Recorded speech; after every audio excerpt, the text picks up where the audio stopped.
ఇప్పుడు మిరియాల చారు పెడుతున్నారు అత్తయ్య. ఇది చింతపండు పులుసు మెత్తగా పిసుక్కోవాలి.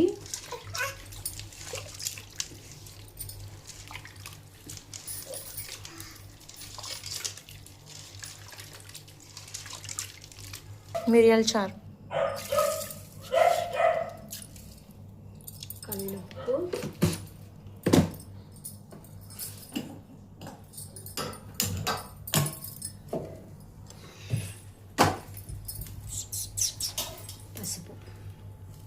పసుపు కొంచెం ఎక్కువ వేసుకోవాలి.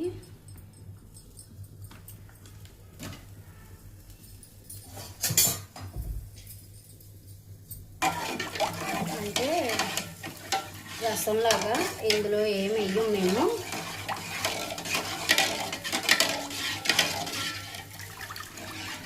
చింతపండు పులుసు,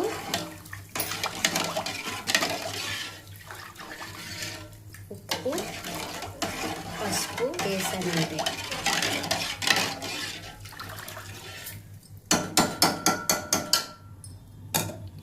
ఇది జ్వరం వచ్చినప్పుడు, వర్షం పడినప్పుడు అలాంటి టైంలో పెట్టుకొని తింటే బాగుంటుంది అన్నమాట.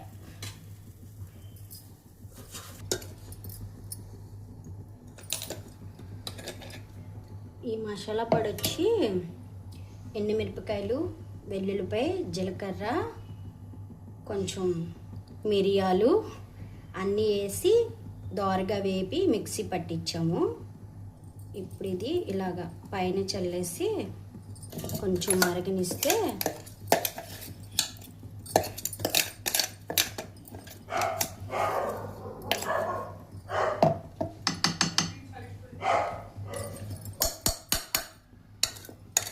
కారం ఏం వేయం. ఇంకా ఈ ఎండుమిరపకాయల కారమే సరిపోద్ది దానికి.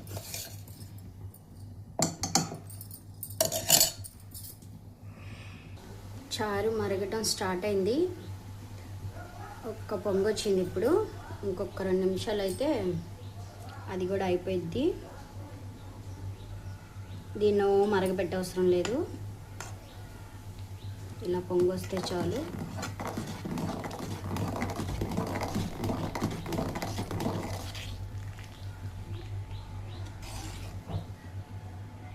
ఇట్లా వస్తుందన్నమాట.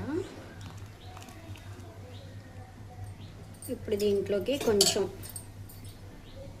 తాలింపు పెట్టుకున్నాం.